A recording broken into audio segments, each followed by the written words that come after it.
Check ಮಾಡಿ ಹಿಡ್ದಾಕಿ. UP CM ಕಠಿಣ ಆದೇಶ, ರೋಹಿಂಗ್ಯಾ ವಿರುದ್ಧ ಯೋಗಿ ಯುದ್ಧ. ಎಸ್ ಸ್ನೇಹಿತರೆ, ಯುಪಿ ಸಿಎಂ ಯೋಗಿ ಆದಿತ್ಯನಾಥ್ ಇಂಥ ಒಂದು ಆದೇಶವನ್ನು ಹೊರಡಿಸಿದ್ದಾರೆ. ದೇಶದಲ್ಲಿ ಉಗ್ರರು ಹಾಗೂ ಅಕ್ರಮ ವಲಸಿಗರ ವಿರುದ್ಧ ಸೆಂಟ್ರಲ್ ಏಜೆನ್ಸಿಗಳು ತೀವ್ರ ಕಾರ್ಯಾಚರಣೆ ಮಾಡುತ್ತಿರೋ ಹೊತ್ತಲ್ಲಿ ಯುಪಿ ಯೋಗಿ ಸರ್ಕಾರ ಮಹತ್ವದ ಆದೇಶ ಹೊರಡಿಸಿದೆ.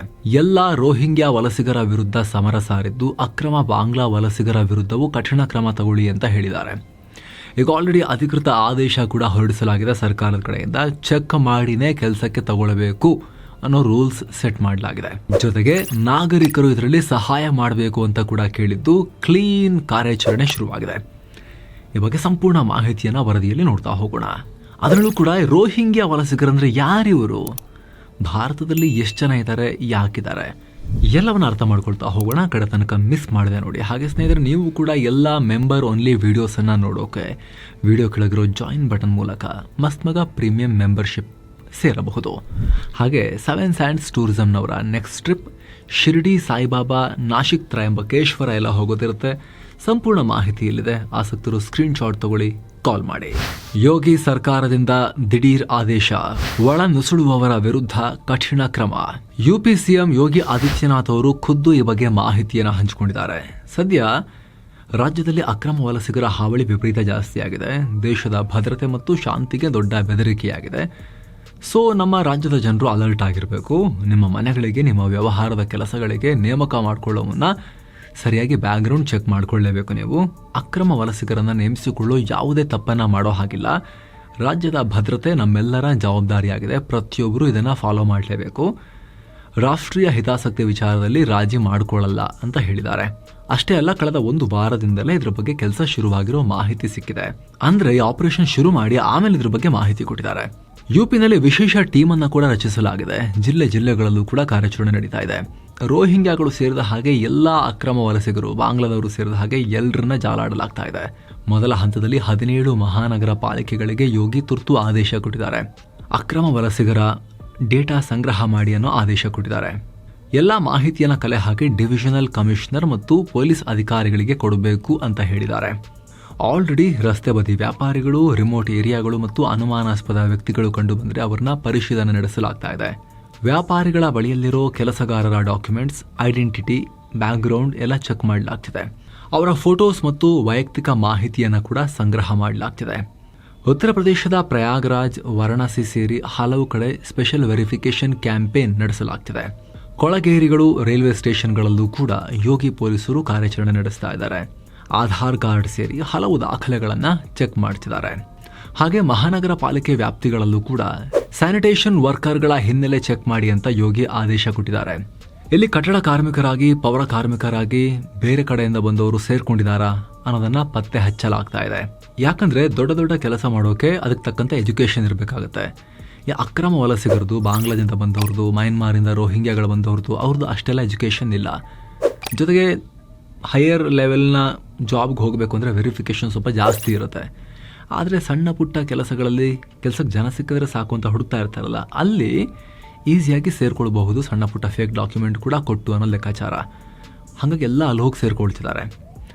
ಆಮೇಲೆ ನಿಧಾನಕ್ಕೆ ನೋಡಿದ್ರೆ ಆಯಿತು. ಫಸ್ಟ್ ಒಂದ್ಸಲಿ ಭಾರತದಲ್ಲಿ ಮಿಕ್ಸ್ ಆಗಿಬಿಡ್ಬೇಕು ಅಂಥೇಳಿ. ಸೊ ಅಲ್ಲಿ ಜಾಸ್ತಿ ಫೋಕಸ್ ಇಟ್ಟು ಹುಡುಕಲಾಗ್ತಿದೆ. ಮುಖ್ಯವಾಗಿ ಅಸಂಘಟಿತ ವಲಯದಲ್ಲಿ, ಕಟ್ಟಡ ನಿರ್ಮಾಣಕ್ಕೆ, ವ್ಯಾಪಾರಕ್ಕೆ, ಅಲ್ಲೆಲ್ಲ ಏನಾಗುತ್ತೆ, ತುಂಬ ಕಮ್ಮಿಗೆ ಸಿಗ್ತಾರೆ ಅಂತ ಹೇಳಿ ನಮ್ಮ ಸ್ಥಳೀಯ ಭಾರತೀಯ ವ್ಯಾಪಾರಿಗಳು ಕೂಡ ಬ್ಯಾಕ್ಗ್ರೌಂಡು ಚೆಕ್ ಮಾಡ್ಕೊಳ್ಳದೆ ಸೇರಿಸ್ಕೊಂಡ್ಬಿಡ್ತಾರೆ. ಸೊ ಅವರನ್ನು ಕೂಡ ಹೋಗಿ ಕೇಳಲಾಗ್ತಿದೆ. ಇನ್ಮೇಲೆ ನೀವು ವೆರಿಫಿಕೇಶನ್ ಮಾಡಲೇಬೇಕು ಅಂತ ಅವರಿಗೆ ಸೂಚನೆಯನ್ನು ಕೂಡ ಕೊಡಲಾಗ್ತಿದೆ. ಸೊ ಇದರ ಪರಿಣಾಮ ಆಲ್ರೆಡಿ ರೋಹಿಂಗ್ಯಾ ಮತ್ತು ಬಾಂಗ್ಲಾ ವಲಸಿಗರು ದೊಡ್ಡ ಪ್ರಮಾಣದಲ್ಲಿ ಸಿಕ್ಕಾಕೊಳ್ತಿದ್ದಾರೆ. ಇಂಟ್ರೆಸ್ಟಿಂಗ್ ಏನು ಅಂದರೆ, ಪೊಲೀಸರೊಂದಿಗೆ ಉತ್ತರ ಪ್ರದೇಶದ ಉಗ್ರ ನಿಗ್ರಹ ದಳ ಅವರು ಕೂಡ ಕಾರ್ಯಾಚರಣೆಯಲ್ಲಿ ಪಾಲ್ಗೊಂಡಿದ್ದಾರೆ. ಹಲವರನ್ನ ಆಲ್ರೆಡಿ ಹಿಡಿದು ಹಾಕಿದ್ದಾರೆ. Deep campaign. ಚುನಾವಣಾ ಆಯೋಗದ SIR ಸ್ಟಾರ್ಟ್ ಆದಮೇಲೆ ಅಕ್ರಮ ವಲಸಿಗರು ಬೇರೆ ಬೇರೆ ರಾಜ್ಯಗಳಿಗೆ ಓಡ್ತಾ ಇದ್ರು, ತಪ್ಪಿಸ್ಕೊಂಡು ಪರಾರಿ ಆಗ್ತಾ ಇದ್ರು. ಹೀಗಾಗಿ ಯುಪಿ ಈ ಕ್ರಮ ತಗೊಳ್ತಾ ಇದೆ. ಫಾರಿನರ್ಸ್ ಆಕ್ಟ್ 1946 ಅಡಿಯಲ್ಲಿ ಕ್ರಮ ಕೈಗೊಳ್ಳಲಾಗ್ತಿದೆ. ರಾಜ್ಯದ ಭದ್ರತೆ, ಸಾಮಾಜಿಕ ಸಾಮರಸ್ಯ, ಕಾನೂನು ಸುವ್ಯವಸ್ಥೆ ನಮ್ಮ ಪ್ರಮುಖ ಆದ್ಯತೆಗಳು. ರಾಜ್ಯದಲ್ಲಿ ಅಕ್ರಮವಾಗಿ ನೆಲೆಸಿರೋ ರೋಹಿಂಗ್ಯಾಗಳು, ಬಾಂಗ್ಲಾ ವಲಸಿಗರ ವಿರುದ್ಧ ಕಠಿಣ ಕ್ರಮ ಕೈಗೊಳ್ಳಲಾಗ್ತಾ ಇದೆ. ನಮಗೆ ಅನಿವಾರ್ಯ ಅಂತ ಯೋಗಿ ಸರ್ಕಾರ ಹೇಳ್ತಾ ಇದೆ. ಹಾಗಿದ್ರೆ ಯಾರು ಇವರು ರೋಹಿಂಗ್ಯಾಗಳು ಅಂದ್ರೆ ಯಾರು? ಸ್ನೇಹಿತರೆ, ಭಾರತದಲ್ಲಿ ಆಗಾಗ ನೀವು ಇವ್ರ ಬಗ್ಗೆ ಕೇಳೇ ಇರ್ತೀರಾ. ಅಪರಾಧ ಕೃತ್ಯಗಳಲ್ಲೂ ಕೂಡ ಇವರ ಹೆಸರು ಕೇಳಿ ಬರ್ತಾನೆ ಇರುತ್ತೆ. ಇವರು ಮಯನ್ಮಾರ್ನಲ್ಲಿದ್ದ ಒಂದು ಜನಾಂಗೀಯ ಅಲ್ಪಸಂಖ್ಯಾತ ಗುಂಪು. ಹೆಚ್ಚಿನವರು ಮುಸ್ಲಿಮರು. ತಲೆಮಾರುಗಳಿಂದ ಮಯನ್ಮಾರ್ನಲ್ಲಿದ್ದ ಇವರನ್ನ ಮಯನ್ಮಾರ್ನ ಸೇನಾ ಸರ್ಕಾರ ಹತ್ತಿಕ್ಕೋ ಕೆಲಸ ಮಾಡ್ತು. ತುಂಬಾ ಹಿಂದೆನೆ 1982ರಲ್ಲಿ ಅವರ ಸಿಟಿಸನ್ಶಿಪ್ ಅನ್ನ ಕೂಡ ಕ್ಯಾನ್ಸಲ್ ಮಾಡಿದ್ರು. ಇದರಿಂದಾಗಿ ಮೂಲಭೂತ ಹಕ್ಕುಗಳನ್ನ ಕಳ್ಕೊಂಡ್ರು. ಇವರೆಲ್ಲ ನಮ್ ನೆಲದವರಲ್ಲ, ಬಾಂಗ್ಲಾದಿಂದ ಅಕ್ರಮವಾಗಿ ಬಂದವರು ಅಂತ ಮಯನ್ಮಾರ್ನವ್ರ ವಾದ. ಹಾಗೆ ಮಯನ್ಮಾರ್ನಲ್ಲಿ ಇವ್ರನ್ನ ಬಂಗಾಳಿಗಳು ಅಂತ ಕೂಡ ಕರೀತಾರೆ, ಬೆಂಗಾಲಿಸ್ ಅಂತ. ಅದರಲ್ಲೂ ಕೂಡ ರೋಹಿಂಗ್ಯಾಗಳು ಬಾಂಗ್ಲಾದೊಂದಿಗೆ ಗಡಿ ಹಂಚಿಕೊಂಡಿರೋ ರಖೈನೆ ರಾಜ್ಯದಲ್ಲಿ ಜಾಸ್ತಿ ಇದ್ರು. ಹೀಗಾಗಿ ಮಯನ್ಮಾರ್ ಸರ್ಕಾರ ಇವ್ರನ್ನ ಬಾಂಗ್ಲಾದೇಶಿಯರು ಅಂತ ಹೊರಗಟ್ತು. ಮೊದಲಿಗೆ ಈಗ ಪಾಕಿಸ್ತಾನ ಪಶ್ತೂನಿಗಳ ವಿರುದ್ಧ ಹೇಗೆ ಏರ್ ಸ್ಟ್ರೈಕ್ ಮಾಡ್ತಿದ್ಯೋ ಅದೇ ತರ ಮಯನ್ಮಾರ್ ಕೂಡ ರೋಹಿಂಗ್ಯಾಗಳಿರೋ ಹಳ್ಳಿಯಲ್ಲಿ ದಾಳಿಗಳನ್ನ ಶುರು ಮಾಡ್ತು. ಸಾವಿರಾರು ಜನ ಪ್ರಾಣ ಕಳ್ಕೊಂಡ್ರು, ಹಲವರ ಮನೆಗಳು ನಾಶ ಆದ್ವು, ಅನೇಕರು ಸುರಕ್ಷತೆಗಾಗಿ ಓಡೋ ಪರಿಸ್ಥಿತಿ ಉಂಟಾಯಿತು. 1970ರ ದಶಕದಿಂದ ಶುರುವಾದ ದಾಳಿಗಳು ಇನ್ನೂ ಕಂಟಿನ್ಯೂ ಆಗಿವೆ. 1978ರಲ್ಲಿ ಆಪರೇಷನ್ ಡ್ರ್ಯಾಗನ್ ಕಿಂಗ್ ಹೆಸರಲ್ಲಿ ದೊಡ್ಡ ಸೇನಾ ಕಾರ್ಯಾಚರಣೆ ನಡೆಸಲಾಗಿತ್ತು. ಈ ಟೈಮ್ನಲ್ಲಿ ಬಂಧನ, ಹಿಂಸಾಚಾರ ನಡೀತು. ಈ ಕಾರ್ಯಾಚರಣೆ ಟೈಮ್ನಲ್ಲಿ 2 ಲಕ್ಷ ರೋಹಿಂಗ್ಯಾಗಳು ಬಾಂಗ್ಲಾದೇಶಕ್ಕೆ ಪ್ರಯಾಣ ಮಾಡಿದ್ರು. ಹಾಗೆ 1991, 2012, 2016, 2017 ಹೀಗೆ ಹಲವು ಬಾರಿ ರೋಹಿಂಗ್ಯಾಗಳ ಮೇಲೆ ಮಯನ್ಮಾರ್ ಸೇನೆ ದಾಳಿ ಮಾಡ್ತು. ಏನೋ ಸೇನೆ ನಿರಂತರವಾಗಿ ದಾಳಿ ಮಾಡಿದ್ಮೇಲೆ ರೋಹಿಂಗ್ಯಾಗಳು ಕೂಡ ಬಂಡಾಯ ಎದ್ರು. ಅವರಲ್ಲೂ ಕೂಡ ಒಂದು ಗುಂಪು ತಯಾರಾಯಿತು, ಅರಕನ್ ರೋಹಿಂಗ್ಯಾ ಸಾಲ್ವೇಷನ್ ಆರ್ಮಿ ಅಂತ, ಆರ್ಸಾ ಅಂತ ಬಂಡಾಯ ಗುಂಪು. 2017ರಲ್ಲಿ ಮಯನ್ಮಾರ್ ಸೇನೆ ಮತ್ತು ಪೊಲೀಸ್ ಪೋಸ್ಟ್ಗಳ ಮೇಲೆ ದಾಳಿ ಶುರು ಮಾಡಿತು. ಅಲ್ಲಿಂದ ರೋಹಿಂಗ್ಯಾ ಮತ್ತು ಮಯನ್ಮಾರ್ ಸೇನೆ ನಡುವಿನ ವೈರತ್ವ ಇನ್ನೂ ತುಂಬಾ ಜಾಸ್ತಿ ಆಯಿತು. ಮಯನ್ಮಾರ್ ಸೇನೆ ರಖೈನ್ ರಾಜ್ಯಕ್ಕೆ ನುಗ್ಗಿ ದಾಳಿ ಮಾಡಿ ಅಲ್ಲಿನ ಹಳ್ಳಿಗಳನ್ನೆಲ್ಲ ಸುಟ್ಟು ಹಾಕಿ ರೋಹಿಂಗ್ಯಾಗಳನ್ನ ಮುಗಿಸೋಕ್ ಶುರು ಮಾಡಿತು. ಸುಮಾರು 6700 ರೋಹಿಂಗ್ಯಾಗಳನ್ನ ಮುಗಿಸಲಾಯಿತು. ಆ ಟೈಮ್ನಲ್ಲಿ ರೋಹಿಂಗ್ಯಾಗಳು ಸಿಕ್ಕಲ್ಲಿ ದಿಕ್ಕಾಪಾಲಾಗಿ ಓಡ್ ಬಂದ್ರು. ಭಾರತ, ಬಾಂಗ್ಲಾದೇಶ ಸೇರಿ ಮಯನ್ಮಾರ್ನ ಬೇರೆ ಬೇರೆ ಜಾಗಗಳಿಗೆ ಎಲ್ಲಿ ದಾಳಿ ಆಗ್ತಿದೆ ಅಲ್ಲಿಗೆಲ್ಲ ನುಗ್ಗು ಬಿಟ್ರು. ಆ ಟೈಮ್ನಲ್ಲಿ ಬರೋಬ್ಬರಿ 7 ಲಕ್ಷಕ್ಕೂ ಅಧಿಕ ರೋಹಿಂಗ್ಯಾಗಳು ಮಯನ್ಮಾರ್ನಿಂದ ಪಲಾಯನ ಮಾಡಿದ್ರು ಅನ್ನೋ ಅಂದಾಜಿದೆ. ಸದ್ಯ ಭಾರತದಲ್ಲಿ ಅವರಲ್ಲಿ 40,000 ರೋಹಿಂಗ್ಯಾ ವಲಸಿಗರಿದ್ದಾರೆ ಅನ್ನೋ ಅಂದಾಜಿದೆ. ಆದ್ರೆ ಭಾರತಕ್ಕೆ ಬಂದ್ಮೇಲೆ ಇವರು ಸುಮ್ಮನಿಲ್ಲ. ಅಕ್ರಮ ಚಟುವಟಿಕೆಗಳಲ್ಲಿ ಇವ್ರನ್ನ ಸೇರಿಸಿಕೊಳ್ಳಲಾಗ್ತಾ ಇದೆ. ಇವರು ಕೂಡ ಸೇರ್ಕೊಳ್ತಿದ್ದಾರೆ. ಹಾಗೆ ನೋಡಿದ್ರೆ ಭಾರತ 1951ರ ರೆಫ್ಯೂಜಿ ಕನ್ವೆನ್ಷನ್ ಮತ್ತು 1967ನ ಪ್ರೋಟೋಕಾಲ್ಗಳಿಗೆ ಸೈನ್ ಹಾಕಿಲ್ಲ. ಹೀಗಾಗಿ ರೋಹಿಂಗ್ಯಾಗಳನ್ನ ಇಟ್ಕೊಳ್ಳೇಬೇಕು ಅಂತ ಭಾರತಕ್ಕೆ ಯಾರು ಒತ್ತಾಯ ಕೂಡ ಮಾಡಂಗಿಲ್ಲ. ಆದ್ರೆ ಇವರು ಒಳಗ್ ಬಂದು ಸೇರ್ಕೊಂಡಿದ್ದಾರೆ. ಹೆಚ್ಚಾಗಿ ಉತ್ತರ ಪ್ರದೇಶ, ದಿಲ್ಲಿ, ಹೈದರಾಬಾದ್, ಜಮ್ಮು, ಹರಿಯಾಣ ರಾಜ್ಯಗಳಲ್ಲಿದ್ದಾರೆ. ದಕ್ಷಿಣದಲ್ಲೂ ಇವರ ಒಂದಷ್ಟು ಗುರುತುಗಳು ಸಿಗೋಕ್ ಶುರುವಾಗಿವೆ. ಭಾರತವನ್ನು ಹೊರತುಪಡಿಸಿ ಹೆಚ್ಚಾಗಿ ರೋಹಿಂಗ್ಯಾಗಳು ಬಾಂಗ್ಲಾದ ಕಾಕ್ಸ್ ಬಜಾರ್ ಜಿಲ್ಲೆಯಲ್ಲಿ ಇದ್ದಾರೆ. ಹೆಚ್ಚಾಗಿ ಈ ಕಾಕ್ಸ್ ಬಜಾರ್ನಲ್ಲಿರೋ ಕುಟುಪಾಲಾಂಗ್ ಕ್ಯಾಂಪ್ ವಿಶ್ವದ ಅತಿದೊಡ್ಡ ನಿರಾಶ್ರಿತರ ಕ್ಯಾಂಪ್ ಅಂತ ಕರೆಸ್ಕೊಂಡಿದೆ. ಎಷ್ಟು ಜನ ಇರ್ಬೋದು ಒಂದು ಕ್ಯಾಂಪಲ್ಲಿ ಸ್ನೇಹಿತರೆ? ಗೆಸ್ ಮಾಡಿ. 10 ಲಕ್ಷ ರೋಹಿಂಗ್ಯಾಗಳು ಅತ್ಯಂತ ಕನಿಷ್ಠ ಜೀವನ ಮಟ್ಟದೊಂದಿಗೆ ಕ್ಯಾಂಪ್ ಅಲ್ಲಿ ವಾಸ ಮಾಡ್ತಿದ್ದಾರೆ. ಅವ್ರನ್ನಲ್ಲಿ ಲಾಕ್ ಮಾಡಿಟ್ಟಿದೆ. ಬೇರೆ ಕಡೆ ಹರಡ್ಬಿಟ್ರೆ ಕಷ್ಟ ಅಂತ ಬಾಂಗ್ಲಾಗೂ ಹೆದರಿಕೆ. ಏನೋ ಮಯನ್ಮಾರ್ನ ರಖೈನ್ ರಾಜ್ಯದಲ್ಲೂ ಕೂಡ ಸದ್ಯ 6 ಲಕ್ಷ ರೋಹಿಂಗ್ಯಾಗಳಿದ್ದಾರೆ ಅನ್ನೋ ಅಂದಾಜಿದೆ. ಏನೋ ಭಾರತದಲ್ಲಿ ತಲೆಮರೆಸಿಕೊಂಡು ನಕಲಿ ದಾಖಲೆಗಳನ್ನ ಬಳಸಿಕೊಂಡು ತಿರುಗಾಡ್ತಿರೋ ಈ ರೋಹಿಂಗ್ಯಾಗಳು ಮತ್ತು ಬಾಂಗ್ಲಾದ ವಲಸಿಗರು ಭಾರತಕ್ಕೆ ದೊಡ್ಡ ಅಪಾಯವಾಗಿ ಬದಲಾಗ್ತಿದ್ದಾರೆ. ಭಾರತವನ್ನ 2 ಭಾಗ ಮಾಡ್ತೀವಿ ಅಂತಿರೋ ಬಂಡುಕೋರ ಸಂಘಟನೆಗಳೊಂದಿಗೆ ಇವರೆಲ್ಲ ಕೈ ಜೋಡಿಸ್ತಿದ್ದಾರೆ. ಕೆಲ ಬಂಡುಕೋರ ಸಂಘಟನೆಗಳು ಈ ರೋಹಿಂಗ್ಯಾಗಳ ಕ್ಯಾಂಪ್ಗಳಲ್ಲೂ ಕೂಡ ಆಶ್ರಯ ಪಡಿತಾ ಇದ್ದಾರೆ. ಉದ್ಯೋಗ ಸಿಗದ ರೋಹಿಂಗ್ಯಾ ಯುವಕರಲ್ಲಿ ಭಾರತ ವಿರೋಧಿ ಭಾವನೆ ಬಿತ್ತಿ ಅವ್ರನ್ನ ರಿಕ್ರೂಟ್ ಮಾಡ್ಕೊಳ್ತಿದ್ದಾರೆ. ಅಕ್ರಮ ಚಟುವಟಿಕೆಗಳಿಗೆ, ಉಗ್ರ ಕೃತ್ಯಗಳಿಗೆಲ್ಲ ಯೂಸ್ ಮಾಡ್ತಿದ್ದಾರೆ. ಫೇಕ್ ಡಾಕ್ಯುಮೆಂಟ್ಸ್ ಅನ್ನ ಮಾಡಿಸ್ಕೊಟ್ಟು ಭಾರತಕ್ಕೆ ಇನ್ನಷ್ಟು ನುಗ್ಗಿಸ್ತಾ ಇದ್ದಾರೆ ಕೂಡ ಹೊಸದಾಗಿ.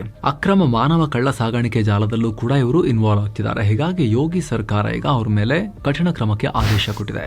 ಸುಪ್ರೀಂ ಕೋರ್ಟ್ ಕಿಡಿ. ಇಂಥ ಕಾರ್ಯಾಚರಣೆ ವಿರೋಧಿಸಿ ಸಾಕಷ್ಟು ಮಾನವ ಹಕ್ಕು ಹೋರಾಟಗಾರರು ಸುಪ್ರೀಂ ಕೋರ್ಟ್ ಮೆಟ್ಟಿಲೇರಿದ್ರು. ಇತ್ತೀಚೆಗೆ ಕಾಣೆಯಾಗಿರೋ ರೋಹಿಂಗ್ಯಾ ಸಮುದಾಯದ ವ್ಯಕ್ತಿಗಳನ್ನ ಕೋರ್ಟ್ ಮುಂದೆ ಹಾಜರುಪಡಿಸಬೇಕು ಮತ್ತು ಅವ್ರನ್ನ ಗಡಿಪಾರು ಮಾಡೋ ಮುನ್ನ ಸರಿಯಾದ ಕಾನೂನು ಪ್ರಕ್ರಿಯೆ ಅನುಸರಿಸಬೇಕು ಅಂತ ಹೇಳಿ ಅರ್ಜಿ ಹಾಕಲಾಗಿತ್ತು. ಈ ವೇಳೆ ಸುಪ್ರೀಂ ಕೋರ್ಟ್ ಅಕ್ರಮ ವಲಸಿಗರಿಗೆ ರೆಡ್ ಕಾರ್ಪೆಟ್ ಹಾಕಬೇಕೆಂದ್ರಿ ಅಂತ ಹೇಳಿ ಬೈದ್ ಕಳಿಸಿದೆ. ಖುದ್ದು ಸುಪ್ರೀಂ ಕೋರ್ಟ್ ಮುಖ್ಯ ನ್ಯಾಯಮೂರ್ತಿ ಸೂರ್ಯಕಾಂತ್ ಮತ್ತು ಜೋಯ್ ಮಲ್ಯ ಬಗ್ಚಿ ಅವರ ಪೀಠ ಅಕ್ರಮ ವಲಸಿಗರಿಗೆಲ್ಲ ಕೇಳಿದ್ದನ್ನೆಲ್ಲ ಕೊಡೋಕೆ ಭಾರತ ಧರ್ಮಶಾಲೆ ಅಲ್ಲ, ಅಕ್ರಮವಾಗಿ ನುಗ್ಗಿದ್ದಲ್ಲದೆ ಅವರಿಗೆ ರೆಡ್ ಕಾರ್ಪೆಟ್ ಬೇರೆ ಹಾಕಿಸ್ಬೇಕಾ ಅನ್ನೋ ಕಠಿಣ ಪದಗಳನ್ನ ಬಳಸಿ ಆ ಅರ್ಜಿದಾರರನ್ನ ಕ್ಲಾಸ್ ತಗೊಂಡಿದೆ. ಅಲ್ಲದೆ ರೋಹಿಂಗ್ಯಾಗಳನ್ನ ಭಾರತ ಸರ್ಕಾರ ನಿರಾಶ್ರಿತರು ಅಂತ ಘೋಷಿಸಿರೋ ಆದೇಶ ಎಲ್ಲಿದೆ ಅಂತ ಕೋರ್ಟ್ ಪ್ರಶ್ನೆ ಮಾಡಿದೆ. ಕಾನೂನುಬದ್ಧವಾಗಿ ದೇಶದಲ್ಲಿ ಉಳಿಯೋಕೆ ಯಾವುದೇ ಅಧಿಕಾರ ಇಲ್ಲದೆ ಇದ್ದಾಗ ಅವ್ರನ್ನ ವಾಪಸ್ ಕಳಿಸೋದು ಕಾನೂನು ಪ್ರಕಾರ ಸರಿಯಾದ ಕ್ರಮನೇ. ನೀವು ಮೊದಲು ಅಕ್ರಮವಾಗಿ ಗಡಿ ದಾಟಿ ದೇಶಕ್ಕೆ ಎಂಟರ್ ಆಗ್ತೀರಿ, ನಂತರ ನಾ ಒಳಗ್ ಬಂದ್ಬಿಟ್ಟಿದ್ದೀನಿ, ಈಗ ನಿಮ್ಮ ಕಾನೂನುಗಳು ನಮಗೆ ಅನ್ವಯಿಸಬೇಕು ಅಂತ ಹೇಳ್ತೀರಿ. ಇಂಥ ಕಾನೂನು ನಮ್ಮ ದೇಶದಲ್ಲಿ ಇದೆಯಾ ಅಂತ ಕೋರ್ಟ್ ಅರ್ಜಿದಾರರಿಗೆ ಕೇಳಿದೆ. ಹಾಗೆ ನೋಡಿದ್ರೆ ಕಳೆದ ಮೇ ತಿಂಗಳಲ್ಲೂ ಕೂಡ ಸುಪ್ರೀಂ ಕೋರ್ಟ್ ಇದೇ ರೀತಿ ಹೇಳಿತ್ತು. ಶ್ರೀಲಂಕಾದ ಪ್ರಜೆಯೊಬ್ಬರು ಗಡಿಪಾರು ಪ್ರಶ್ನಿಸಿ ಅರ್ಜಿ ಹಾಕಿದ್ರು. ಆಗ ಈಗ ಆಲ್ರೆಡಿ ನಾವು 140 ಕೋಟಿ ಜನಸಂಖ್ಯೆಯಿಂದ ಸ್ಟ್ರಗಲ್ ಮಾಡ್ತಿದ್ದೇವೆ. ಇನ್ನಷ್ಟು ಜನ ಬೇಕಾ ನಮಗೆ ಅನ್ನೋ ಥರದಲ್ಲಿ ಅರ್ಜಿದಾರನ ತರಾಟೆಗೆ ತಗೊಂಡು ಅರ್ಜಿ ವಜಾ ಮಾಡಿ ಕಳಿಸಿದ್ರು. ಆದರೆ ಸ್ನೇಹಿತರೆ, ಅಂತಾರಾಷ್ಟ್ರೀಯವಾಗಿ ಏನಿದೆ ಅಂದ್ರೆ ವಿಶ್ವಸಂಸ್ಥೆಯಲ್ಲೇ ನಿರಾಶ್ರಿತರಿಗೆ ಅಂತ 1951ರಲ್ಲಿ ಆಗಲೇ ಹೇಳಿದ UN ರೆಫ್ಯೂಜಿ ಕನ್ವೆನ್ಷನ್ ಮತ್ತು 1967 ಪ್ರೋಟೋಕಾಲ್ ಅಂತ ಹೇಳಿ ನಿಯಮಗಳಿದಾವೆ. ಇದಕ್ಕೆ ಭಾರತ ಸೈನ್ ಮಾಡಿಲ್ಲ. ಹೀಗಾಗಿ ರೋಹಿಂಗ್ಯಾಗಳನ್ನ ಲೀಗಲ್ ಫ್ರೇಮ್ ವರ್ಕ್ ನಡಿ ತರೋ ಅವಕಾಶ ಭಾರತದಲ್ಲಿ ಇಲ್ಲ.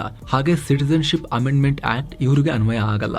2015ಕ್ಕಿಂತ ಮೊದಲು ಅಫ್ಘಾನಿಸ್ತಾನ, ಬಾಂಗ್ಲಾ ಮತ್ತು ಪಾಕಿಸ್ತಾನದಿಂದ ಈ ರಾಷ್ಟ್ರಗಳಿಂದ ಮಾತ್ರ ಬಂದಿರೋ ಅಲ್ಲಿನ ಅಲ್ಪಸಂಖ್ಯಾತರಿಗೆ, ಆ ರಾಷ್ಟ್ರಗಳ ಅಲ್ಪಸಂಖ್ಯಾತರಿಗೆ ಮಾತ್ರ CAA ಅಡಿಯಲ್ಲಿ ಭಾರತದಲ್ಲಿ ಪೌರತ್ವಕ್ಕೆ ಅರ್ಜಿ ಸಲ್ಲಿಸೋಕೆ ಅವಕಾಶ ಇದೆ. ಹೀಗಾಗಿ ಭಾರತದಲ್ಲಿ ಇರೋಕೆ ಇವರಿಗೆ ಕಾನೂನು ಪ್ರಕಾರ ಅವಕಾಶ ಇಲ್ಲ.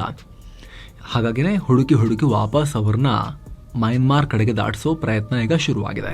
ನಿಮಗೇನನ್ಸುತ್ತೆ ಕಾಮೆಂಟ್ ಮಾಡಿ ತಿಳಿಸಿ. Thank you so much. ಆಗಲೇ ಹೇಳಿದ ಮಸ್ಮಗ ಪ್ರೀಮಿಯಂ ಮೆಂಬರ್ಶಿಪ್ನಲ್ಲಿ ನಿಮಗೆ ಆಸಕ್ತಿ ಇದ್ದರೆ ವಿಡಿಯೋ ಕೆಳಗಿರೋ ಜಾಯಿನ್ ಬಟನ್ ಮೂಲಕ ನೀವು ಕೂಡ ಪ್ರೀಮಿಯಂ ಮೆಂಬರ್ಶಿಪ್ ಸೇರಿ ನಂತರ ಮಸ್ಮಗ ಮೆಂಬರ್ಶಿಪ್ ಫ್ಯಾಮಿಲಿಯಲ್ಲಿ ಪಬ್ಲಿಷ್ ಆಗ್ತಿರೋ ಎಲ್ಲ ವೀಡಿಯೋಸನ್ನು ನೀವು ನೋಡೋಕೆ ಶುರು ಮಾಡ್ಬೋದು. Thank you so much. ಮತ್ತೆ ಭೇಟಿ ಆಗ್ತಿರೋಣ. ನಮಸ್ಕಾರ ಸ್ನೇಹಿತರೆ.